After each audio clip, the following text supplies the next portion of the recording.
Salam müəllimlər, hər vaxtınız xeyir olsun. Mən Türkan Cahid, Edukompany təhsil şirkətinin Azərbaycan dili müəllimi. Gəlin sizlə bugün sınaq suallarımızın izahına birlikdə baxaq.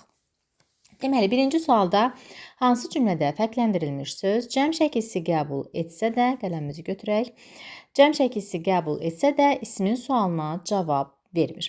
Müəllimlər, bu əsasən zərf olur. Çünki zərf, xüsusilə də zaman zərfləri bəzən cəm şəkilsini qəbul etsələr də, onlar ismin sualına cavab vermirlər. Dolayısıyla cavabımız C variantıdır. Məsələn, axşamlar məhəllənin qonşuları qum üstünə yığılardılar. Nə vaxt sualını veririk, baxmayaraq ki, burada cəm şəkilsi var. Əgər sifət, say, isimləşirsə, cəm şəkilsi qəbul edirsə, bəli, ismin sualına cavab verə bilər. Məsələn, variantlara da baxaq. Bahar gecələrini suallara döndərir, gizli axtarışları. Nəyi? Gecələrini.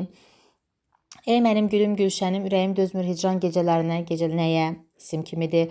Gündüzlərin küsüşməsi nəyin? İsim kimidir. Yuxarılar kimlər? Bu da isimləşibdir. Burada düzdür, yer zərfidir. Cəm şəkilsi qəbul edib, amma ismin sualına cavab verir. Ona görə doğru variantımız elə C variantı olacaq. Keçirik növbəti suala. Cümlələrin ardıcıllığının düzgün ifadə edildiyi bənd istəyir bizdən. Müəllimlər, bu tipli situasiyalarda, suallarda bütün cümlələri ardında bir neçə dəfə oxumağa çalışın. Təqribən mövzunu, söhbətin nədən getdiyini anlamağa çalışın və ondan sonra bağlayıcılara əsasən lakin, çünki ona görə də bunları da izləyərək səbəb-nəticə əlaqələrini qurmağa çalışaq. Baxaq. Məsələn, mən artıq təqribən mövzunun nədən ibarət olduğunu bilirəm. Ona görə başlayırıq 3-dən. Nəyə görə? Çünki Ağa Məhəmməd Şahın öldürülməsi nəticəsində Qarabağ hakimiyyəti Məmməd bəyin əlinə keçdi. Biz artıq bir giriş veririk. Deməli, Ağa Məhəmməd Şah öldürülüb və Qarabağ hakimiyyəti Məmməd bəyin əlinə keçib. Deməli, Məmməd bəylə də bağlı bir davam eləyə bilərik. Lakin İrandakı hadisələr Məmməd bəyi çox düşündürürdü. Deməli, bu taxta keçib, amma İranda baş verən hadisələr onu düşündürür. Əgər bir şey insanı düşündürürsə, nəsə olubsa, bunun səbəbi olmalıdır, düzdürmü? Çünki Sadık xan orada Tehran taxtını ələ keçirə bilməmişdi. Sadık xan yəqin ki, onun adamlarından biri idi. Çünki Sadık xan orada Tehran taxtını ələ keçirə bilməmişdi. Baba xan Fətəli Şah adı ilə İranda hakimiyyətə keçmişdi. Deməli, Tehran taxtını ələ keçirə bilmirsə Sadık xan, deməli orada Baba xan Fətəli Şah adı ilə İranda hakimiyyətə keçibdi. Və nəhayət sonuncu indi Fətəli Şah, hakimiyyətə keçən bu Fətəli Şah, indi Fətəli Şah Ağa Məhəmməd Şahın cənazəsini və onu öldürənləri tələb edirdi. Deməli, dolayısıyla kimi? Məmməd bəyi tələb edirdi. Doğru ardıcıllığımız 3, 2, 4, 1, 5 və A variantı olmalı idi. Keçək növbəti sualımıza. Doğru fikirləri seçməyimizi istəyir bizdən. Mətni diqqətlə oxumalıyıq. Vaqifin başçılığı ilə Tiflisə göndərilmiş Qarabağ heyəti yolda Qaraburana düşərək böyük əziyyət çəkmişdi. Tiflisə çatar-çatmaz İrakli xanın mehmandarı onları zədəgənlərdən birinin evinə aparıb rahatladı. Vaqifin ilk fikri tərifini çox eşitdiyi Tiflis hamamını ziyarət eləmək idi. Bizdən nə istədi? Doğru fikirlər istədi.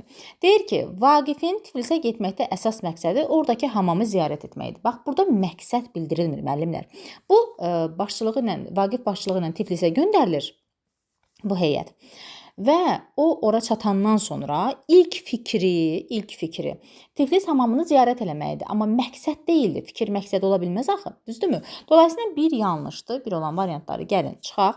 2-də deyir ki, Qarabağ xanlığında məsul şəxs kimi Tiflis səfərini Vaqif özü planlaşdırmışdı. Burada Vaqifin özünün planlaşdırılmağından söhbət getmir. Deyir, Vaqifin başçılığı ilə Tiflisə göndərilmiş. Bir insan özü eləmir ki, göndərəndə. Bunu kimsə göndərir. Düzdürmü? Demək ki, dolayısıyla özü eləməmişdi, bir başqası eləmişdi. İkini də çıxsaq variantlardan zaten cavabımız bəllidir. Yenə də baxaq. Vaqif Tiflisə gedən nümayəndə heyətinə başçılıq edirdi. Bəli, baxın, Vaqifin başçılığı ilə 3 doğrudur. Nümayəndə heyəti dövlət səviyyəsində qarşılandı. Bəlidir ki, Tiflisə çatar-çatmaz İrakli xanın mehmandarı onları, bəli, deməli dövlət səviyyəsində qarşılanıbdır. 4-də doğrudur. Vaqif Tiflisə getməmişdən öncə oranın bəzi yerləri haqqında məlumatlı idi. Bəli. Niyə? Çünki deyir ki, tərifini çox eşitdiyi Tiflis hamamını ziyarət etməkdir. Deməli, bu istər-istəməz həmin o Tiflisdə olan abidələr, oranın gözəl yerləri haqqında məlumatlı idi. Maraqlanmışdı və ona görə 3, 4, 5 doğru cavabımız B variantı olacaq. Keçirik növbəti 4-cüyə. Yanlış fikri seçin deyir. Yenə bir mətndən qarşınızdayıq. Zəlzələlər yer altında baş verən proseslərin zahiri təzahürüdür. Zəlzələlər əsasən lavaların hərəkəti ilə bağlı bu və ya digər sahədə qısa müddət ərzində yaranmış gərginliyin çıxışı zamanı əmələ gəlir. Bu vaxt yer kürəsində üfüqi və şaquli hərəkət müşahidə olunur. Zəlzələnin gücünü müəyyən etmək üçün 12 ballıq Richter sistemindən istifadə edilir. 1-4 ballıq zəlzələlər insanlar üçün o qədər də təhlükəli deyil. 9 bal və daha artıq gücə malik olanlar olduqca təhlükəlidir və fəlakətlə nəticələnir. Nə istəyirdi? Yanlış fikir istəyirdi bizdən. Zəlzələlər yerin səthində baş verən proseslərin nəticəsi kimi meydana gəlir. Yerin səthində yox, üzündə yox, yerin altında baş verən hadisələrdir. Düzdürmü? Proseslərdir. Deməli, dolayısıyla 1 yanlışdır. Bizim variantımızda 1 mütləq olmalıdır. Keçirik növbətiyə. Zəlzələ zamanı yalnız üfüqi formada olan hərəkətlər daha çox üstünlük təşkil eləyir deyir. Baxaq üfüqi forma ilə bağlı. Baxın, burada deyir ki, bu vaxt yer kürəsində üfüqi və şaquli hərəkət müşahidə olunur. Yəni, yalnızca üfüqi hərəkət deyil. Əslində, sözlərlə geçsəz çox rahatlıqla tapa biləcəksiniz mətnləri. Mütləq şəkildə bizim 2-də olmalıdır variantımızda. Richter sistemində zəlzələnin gücü şkalanın 1/3 qədər olduqda təhlükə olmur. Şkala nədir? 12 balla hesablanır. Bunun 1/3 nədir? 4 baldır. Və görürsünüz deyir ki, 1-4 ballıq zəlzələlər insanlar üçün o qədər də təhlükəli deyil. Deməli, bu doğrudur bizim üçün. 3-ü götürə bilmərik. Növbəti, zəlzələnin baş vermə vaxtını təxmini də olsa müəyyənləşdirmək mümkündür. Düzdür, indi elm inkişaf edib təqribən seysmoloqlar bu haqda məlumat verə bilər, amma mətndə bununla bağlı heç bir cümlə yoxdur müəllimlər. Ona görə yanlış variantlardan biri də elə 4-dür. Zəlzələnin müddəti çox olmur. Bəli, təbii ki, burada da göstərir ki, zaten qısa müddət ərzində, görürsünüz, qısa müddət ərzində yaranmış bir gərginlikdir. Ona görə zəlzələnin müddəti də çox olmur. Bu da doğru fikirdir. Doğru cavabımız olacaq D variantı. Yanlış fikri göstərin. Yenə bir mətn. Ay qanın üzərində alma kimi sallanmışdı. Hava xoş idi. Bağların aşağısında bürclərin altından saz səsi gəlir, kimisə yanıqlı şikəstə deyirdi. Sol tərəfdə dərənin üstündə yamaçdan da kimisə bu səsə cavab verirdi. Bayatların gözəlliyi gecənin gözəlliyinə qarışaraq Nazlının qəlbini dalğalandırmışdı. O, qarşısındakı sirli kainatı xomarlanmış gözləri ilə süzür, nəğməni dinləyirdi. Baxaq. Mətndə bədii üslubun əlamətləri aydın şəkildə hiss olunur. Bəli, məsələn, ayın bağırğan üzərində alma kimi sallanması, düzdürmü? Olmayacaq. Məsələn, sazın səsi gəlməsi, məcazlik varsa, bəli, dolayısıyla bu nədir? Bədii üslubun göstəricisidir. 3-cü cümlədə qarşılığı ilə əvəz oluna biləcək sözlər işlənib. Baxaq, 3-cü cümlə hansıdır? Bağların aşağısında bürclərin altından saz səsi gəlir. Saz səsi məsələn eşidilir deyə bilərdik, bəli. Deyirdi, məsələn, söylüyürdü deyə bilərik. Doğrudur. Sabit söz birləşməsinin qarşılığını bir sözlə əvəz eləmək mümkündür. Yəqin ki, səsi gəlməyi nəzərdə tutur, eşidilir deyə bilərik. Bəli, bu da doğrudur. Mətni hissələrə bölmək mümkün deyil. Niyə müəllimlər? Çünki bu bütövlükdə bir hissədir. Görürsünüz, burada abzaslar yoxdur və yaxud da ardıcılığa baxsaq görərik ki, burada əsaslıq və ya nəticəyə keçid yoxdur. Hamısı ard-arda bir hadisədən söhbət gedir. Deməli, dolayısıyla bu da doğrudur. 2 abzas şəklində eyni hissəyə aid ola bilər. Burada zaten bir hissədir. Baxın, mətnin strukturunda ya giriş olur, ya əsas olur, ya da nəticə olur. Girişdə sizə məlumat verilir, əsasda hadisələr, proseslər baş verir, nəticədə isə artıq sonluqdur.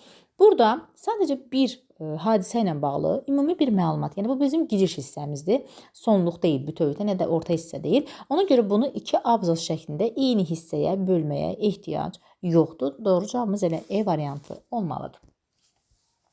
Kökü fərqli olan sözü müəyyən eləməyimizi istəyir bizdən. Baxaq müəllimlər. Deməli, boyaq sözünün kökü boyamaqdır. Boyamaq feilindən yaranıbdır. Bunun kökü feildir. Gəlin biraz yaxınlaşdırım, elə yazaq. Sözün kökü boyamaq feilidir. Boyalı sözün kökü boya ismidir. Niyə? Çünki l-li-lu isimlərə, sifətlərə artırıla bilər. Boyasız sözünün kökü də isimdir. Niyə? Çünki s-siz də yəni isimlərə, sifətlərə artırıla bilər. Boyaçı sözünün kökü ç-dır. Bu da isimdir. Niyə? Çünki ç-ç-ç isimlərə artırılır. Boyadakı, dakı-dakinin də kökü boya ismidir. Niyə? Çünki bu da isimlərə artırılır. Ümumiyyətlə şəkilçilərin nəyə artırılma funksiyalarını bilməyiniz yaxşı olar. Q şəkilsi isə boyamaq feilindən boyaq ismi yaradıb. Dolayısıyla doğru cavabımız elə A variantıdır.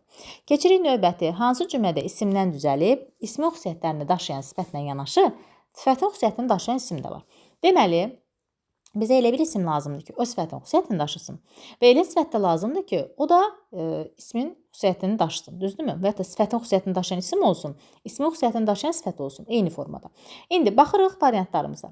Deyir ki, gələnlər əvvəlcə kəndin daş divarları ilə ciddi maraqlanırdılar. Burada ciddi zərfdir, bununla bizim işimiz yoxdur. Gələnlər isə feil sifəti. Burada ümumiyyətlə belə bir situasiya yoxdur. Müəllim çalışqanlara gümüş qələm hədiyyə etdi. Bəli, gümüş isimdir əslində, amma necə qələm burada sifətləşibdir.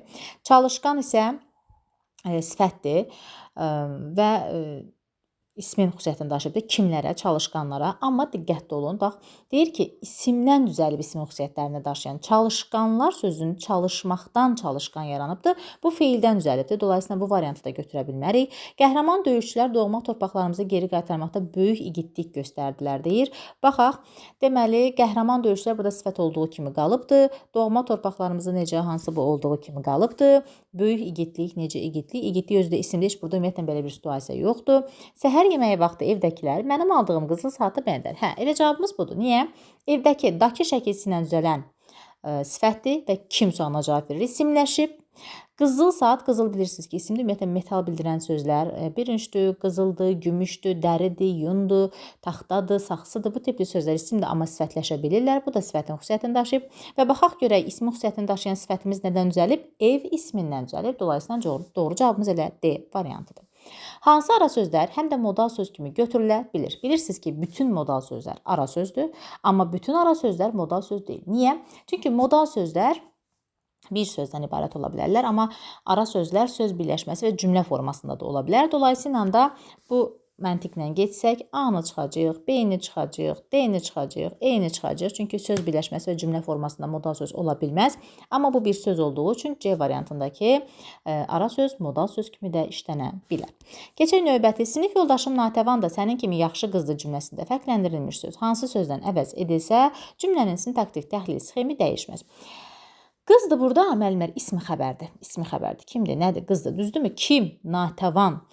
Burada qız isim olduğu üçün dolayısıyla bu ismi xəbər olacaq və biz elə söz qoymalıyıq ki, bu cümlənin sintaktik təhlil sxemi dəyişməsin. Dolayısıyla qız isminin qabağında gələn yaxşı sözü burada təyin olacaq. Çünki sifət ismə aid olursa, bu tipli sözlər yaxşıdır, pisdir, möhkəmdir, sərtdir, bərkdir, ucadır. Bunlar itidir. Bunlar sifətin qarşısında, ismin qabağında, yəni adların qarşısında gəlirlərsə, o zaman təyin götürəcəyik. Yox, əgər feilin qarşısında gəlirsə, o zaman zəflik götürəcəyik. Burada biz yaxşı sözün təyin götürürük. Niyə? Çünki gələn isimdir. Deməli, dolayısıyla elə bir variant seçməliyik ki, orada yenə bu təyin funksiyasında qalsın. Baxırsınız, oxumaq feil, yazmaq feil, oynamaq feil, çəkmək feil. D uşaqdır, yəni isimdir, yenə də təyin funksiyası qalacaq. Doğru cavabımız elə D variantıdır. Sual 10. Hansı cümlədə altından xətt çəkilmiş hissə fərqlilik hissəsidir deyir. Baxaq, maraqlı bir sualdır. Kim ki xalqı bir gecə əqli ilə şad etdi, o demək öz sabahki evini abad etdi. Kim ki burada ədatdır, görürsüz vergülü yoxdur, özündən qabağında xəbəri yoxdur, qüvvətləndirmə mövqeyindədir. Kim xalqı bir gecə əqli ilə şad etdi. Çıxarsam heç bir problem olmayacaq. Sözümə baxır ki, nə deyirəm qulaq ardına vurur. Burada vergül işarəsi sizi çaşdıra bilər. Ki, hə, vergül var, özündən qabaq baxır feili xəbəri var. Deməli, bu tabeli mürəkkəb cümlədir və bağlayıcıdır. Xeyr, müəllimlər. Baxın, ki, yadınızda saxlayırsınız. Vergül olduğu halda belə yenə də ədat sayıla bilər. Bu bir təkrarlanan feillər arasında olur. Məsələn, deyir ki, evin işi bitmir ki, bitmir. Baxın, bitmir ki, bitmir. Baxmayaraq vergül var, baxmayaraq qarşısında feili xəbər var. Amma burada əsas məsələ o ki-nin qüvvətləndirmə funksiyasıdır. Bitmir ki, bitmir, yemir ki, yemir. Aydındırmı? Təkrarlanan feillər arasında gələn ki, vergül olsa belə ədatdır. Eyni zamanda bu tipli situasiyalarda sözümə baxır ki, nə deyirəm qulaq ardına vurur. Əgər bu tabeli mürəkkəb cümlə olsaydı və ki bağlayıcı olsaydı, burada siz sual verməliydiniz. Sözümə baxır ki, sual verə bilərsinizmi? Xeyr. Baxın, deyirəm ki, qayıdıb deyəcəksiniz, nə deyirsiniz? Nəyi deyirsiniz? Niyə deyirsiniz? Düzdürmü? Amma görürsünüz, burada sual verə bilmirsiniz. Eyni zamanda ədat mövqeyində olanda uzatmaq da olur. Sözümə baxır ki, bu formada. Yəni, atın bunu cümlənin sonuna, sanki tək imiş kimi işlədim. Burada ki, əslində qüvvətləndirmə funksiyası daşıyıb və ədatda baxmayaraq ki, vergülü var. Fikir ver, ancaq ağlayır, heç güldüyünü görmədi. Burada da ancaqdan əvvəl vergül olması sizi çaşdıra bilər, cümlələr arasında olması ki, bu da qarşılaşdırma bağlayıcısıdırmı? Xeyr. Qarşılaşdırma bağlayıcısında əkslik məzmunu var, təzad var. Məsələn, mən gəldim, ancaq o yox idi. Burada isə fikir ver, ancaq ağlayır yox. Fikir ver, ancaq ağlayır, yalnız ağlayır. Burada cümlə bitdiyi üçün, bir cümlə digər cümlə ilə davam elədiyi üçün vergülü məcburən qoymuşuq. Burada ancaq əslində ədat funksiyasındadır. Günəşi örtsə də qara buludlar, sa, üstə gəl, da, də, həmişə ədatdır, yadınızda saxlayırsınız. Qalır E variantı. Mən, hətta o da. Bu məsələdə aciz qaldıq. Bəli, mən, hətta o da. Hətta nə edir? Sədalama funksiyası yaradanda bağlayıcı rolunda iştirak edir. 4 cümlədə ədat var, E variantında isə bağlayıcı var idi. Səxavətli sözünü hansı variantdakı üçbucaq işarəsini yerinə yazsaq təyin olar? Deməli, səxavətli əgər təyin olmalıdırsa, bu sifətin necə nəcür hansı sualına cavab verməlidir və üstəgəl ismə aid olmalıdır müəllimlər. Onun səxavətli davranışları mənim ürəyimə açıdır. Bax, onun davranışları, gəlin qələmi götürüm, onun davranışları, yəli üstəgəl mənsubiyyət, bu bunun ortasında olacaq. Üçüncü növ təyin söz birləşməsi parçalanmaz. Belə insanları görəndə sevinirik. Sevinirik nə vaxt? Belə səxavətli insanları görəndə bu feili bağlama tərkibi olacaq. Ona görə dəyişməz, parçalanmaz. Gələk, səxavətli olmaq hamı üçün gözəl xüsusiyyət sayıla bilər. Gözəl xüsusiyyət sayıla bilər. Nə? Səxavətli olmaq. Burada da məstər tərkibi kimi gedəcək. Ona görə biz onu parçalaya bilmərik. O çox rəhimdil və səxavətli qız olduğundan hər kəslə dil tapa bilirdi. Dil tapa bilirdi kim? O, niyə, nə üçün? Rəhimdil və səxavətli qız olduğundan dık üstəgəl mənsubiyyət şəkisi feil sifət. Bu da səbəb zərfli idi. Bütövlükdə gedəcək tərkib hissədir. Çox səxavətli qonaqlarımız var idi. Var idi kim? Qonaqlarımız. Necə qonaqlarımız? Səxavətli qonaqlarımız. Bəlimlər burada ayrılır. Dolayısıyla doğru cavabımız elə E variantı olacaq. Mətnə əsasən Fuad Salahlı haqqında yanlış fikir tapmalıyıq. İnstitutdakı müəllimlərin çoxu elə bil bir-birinə oxşayırdı. Amma Fuad Salahlı heç kimə oxşamırdı. Həmişə kazbek çəkərdi, həmişə də papirosu qeyri-adi bir formada əzib burardı. Həmişə üst başına külələnmiş olardı, həmişə də pencəyinin üst cibində sıx dişli qırmızı daraq olardı. Baxaq, deyir ki, institutdakı digər müəllimlərdən fərqlənir. Təbii ki, görürsünüz elə cümlənin başında nə deyir? Deyir ki, çoxu bir-birinə oxşayırdı, amma Fuad Salahlı heç kimə oxşamırdı. Yəni, nə edirdi? Fərqlənirdi. Bizdən yanlış istəyir müəllimlər. Paltarının üstündə həmişə papiros kül olardı. Bəli, həmişə papirosu qeyri-adi bir formada əzib burardı. Üst başına külələnmiş olardı. Deməli, doğrusu bu da doğrudur.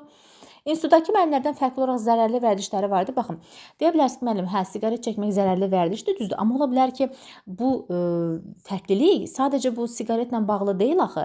Bəlkə başqa müəllimlər də orada siqaret çəkirdilər. Sadəcə burada Fuad Salahlının heç kimə oxşamaması, sonra isə kazbek çəkməsi, nə bilim, kül bulanmış olması, bu formada gəzməsindən söhbət gedir. Yəni o zərərli vərdişlər olmağından söhbət getmir.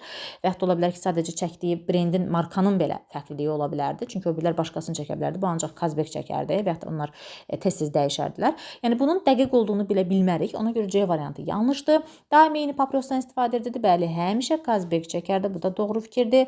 Yaşca gənc olduğunu əminliklə deyə bilmərik. Çünki burada gəncliklə bağlı, yaşlılıqla bağlı heç bir nümunə yoxdur. Bəli, bu da doğrudur. Əminliklə deyə bilmərik. Doğru cavabımız elə C variantı olmalıdır. Verilmiş fikirlər hansı əməli yazı növünə aiddir deyir müəllimlər? Məzmunu yığcam olmalıdır, aydın olmalıdır, mənalı yazılmalıdır. Rəqəmlər adətən hərflə yazılmalıdır. Baxın, rəqəmin hərflə yazılması söhbətini gördünüzsə, qaçacaqsınız Telegramın üzərinə. Ünvan, şəxsin adı, soyadı dəqiq göstərilməlidir. Bəli, əgər biz Telegram yazırıqsa və yaxud da məktub yazanda ünvanı yazırıq da, kimə getməlidir.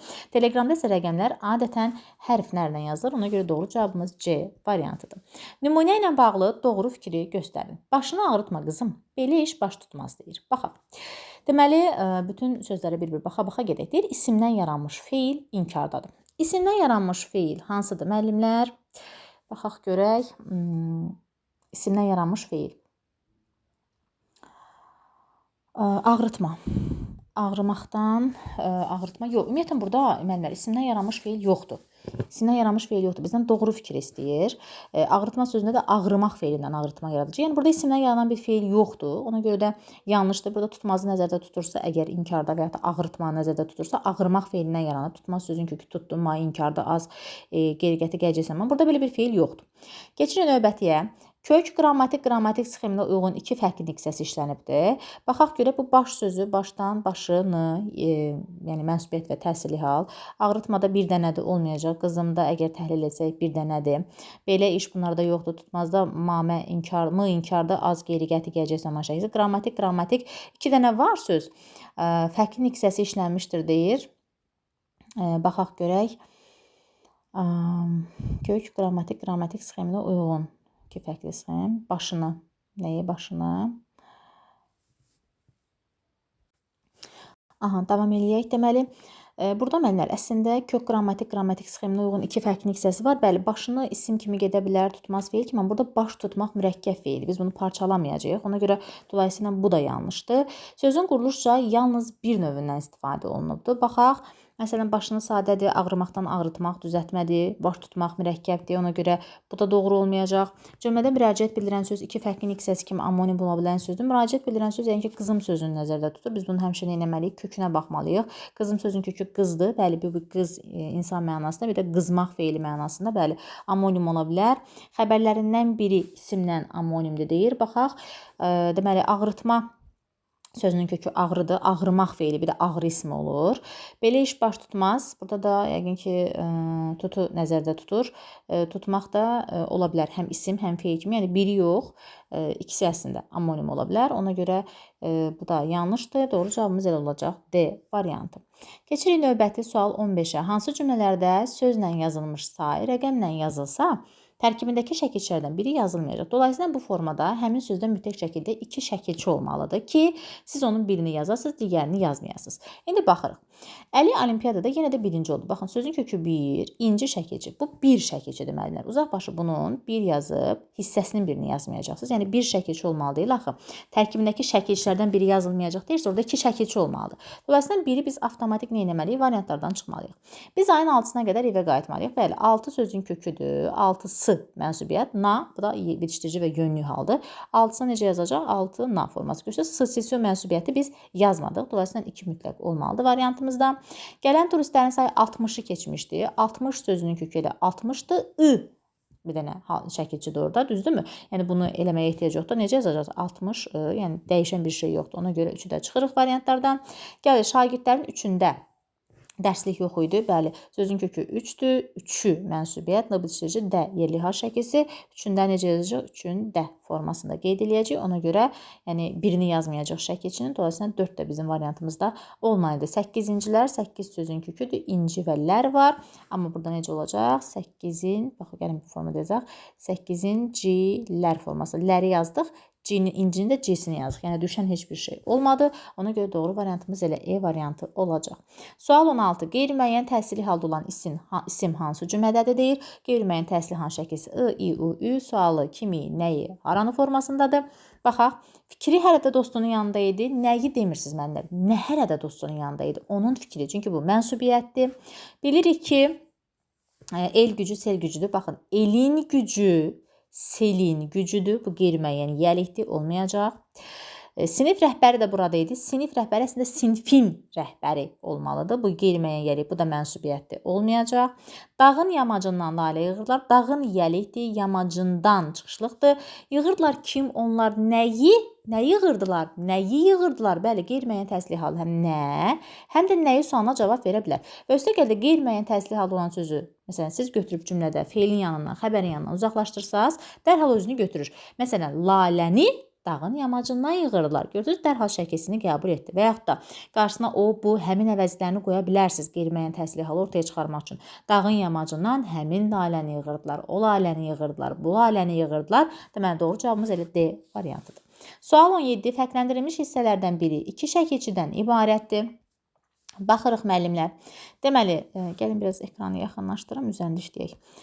Sarsıdar sözünün kökü sarsmaq deyil. Bizim dilimizdə sarsmaq feili yoxdur. Bu sarsıtmaqdır. Ar qeyri-qəti gələcək zaman şəkilsi. Yəni dar burada ümumiyyətlə bütövdə şəkilçi deyil. Ona görə A variantını götürə bilmərik biz. Daha sonra bibi sözün kökü S bitişdiricidir. İ mənsubiyyət, bu da olmayacaq. Evdəki, ev sözün kökü dəki leksik, bu da olmayacaq. Almışdır sözün kökü, al sözün kökü, mış, geçmiş zaman, dur. Xəbərli şəkilsi, burada iki şəkilçi yoxdur, olmayacaq. Qalır B variantı, sözün kökü düz, düzdən düzəlmək, düzəltmək, bu əslində d-t-dır. Cingiti, samitlə saitin arasında olanda və ya saitlərin arasında olanda d-ya keçir. İl isə qrammatik zaman şəkilsidir. Doğru cavabımız da B variantıdır. Davam eləyək müəllimlər. Sual 18-dən. Silogizmin ikinci hökmünü tamamlaya bilən bəndi istəyir bizdən. Silogizmdə nə olur? Birinci hökm, ikinci hökm, yəni birinci və ikinci fikir verilir. Biz ondan nəticə çıxarırıq. Bəzən isə sizə birinci hökm verilir və nəticə verilir. Siz ikinci hökmü çıxarmalısınız.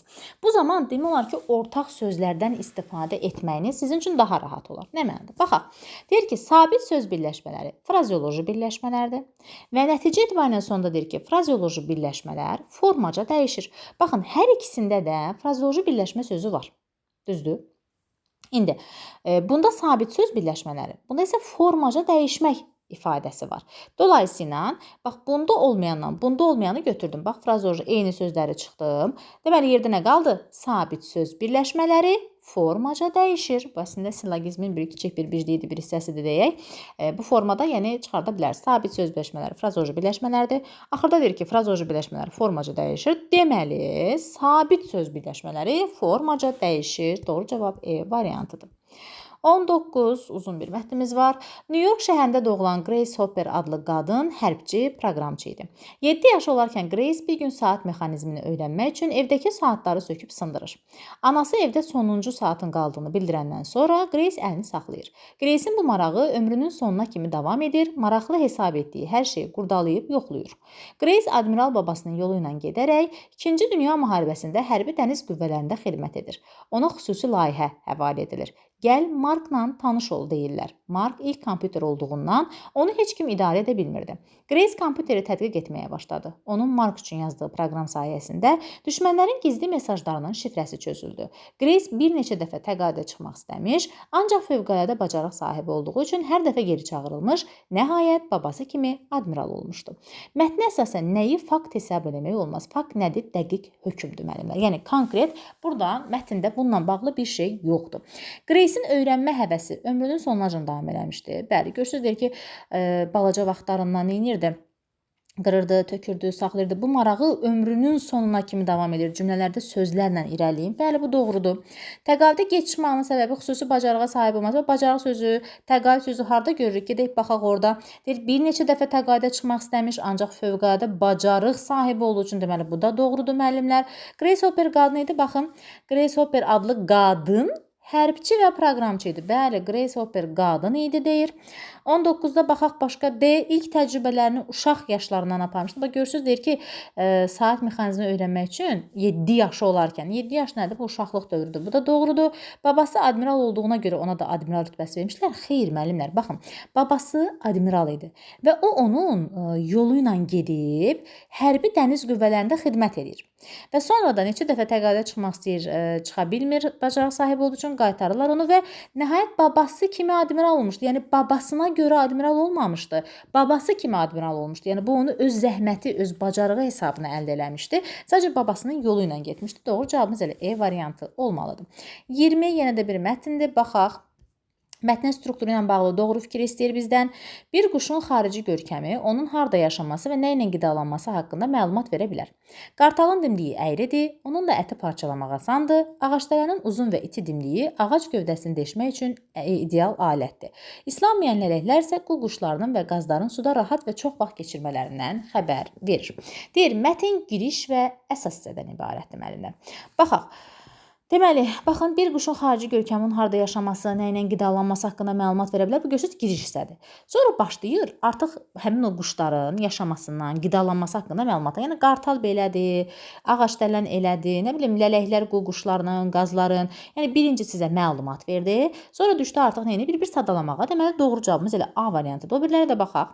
Mətndəki abzasların sərhədləri doğru verilib. Əslində bu islanmayan lələklər elə bunun arxasınca olmalıdır. Yəni qartalın dimdiyi əyridir, ağacdələnin uzun iti dimdiyi var. Nə bilim islanmayan lələklər qu quşlarının, qazların rahat vaxt keçirmələrindən xəbər verir. Bütün növbənöv heyvanların xüsusiyyətlərini sayır. Bu əslində bunun arxasınca gəlməli idi. Yəni parçalanmamalıydı, ayrı bir abzasa düşməməli idi. Ona görə yanlışdır. İslanmayan sözü ilə başlayan cümlə nəticədə xeyr, burada nəticə yoxdur müəllimlər. Nəticə artıq görürsüz bir sonluğa gəlirsiniz, bir yekun qərar çıxarırsınız. Burada nəticə yoxdur. Sadəcə məlumat verdi və birdən dayandı. Deməli bu da yanlışdır. Əsas hissədə məntiqi ardıcıllığı pozan cümlədən istifadə olunubdur. Əsas hissə ikincidir. Burada məntiqi ardıcılığı pozan heç bir cümlə yoxdur. Ardada xüsusiyyətlərini sadalayır. Bu da yanlışdır. Köçəri quşlar eyni zolaqla uçurlar fikri mətni genişləndirə bilər.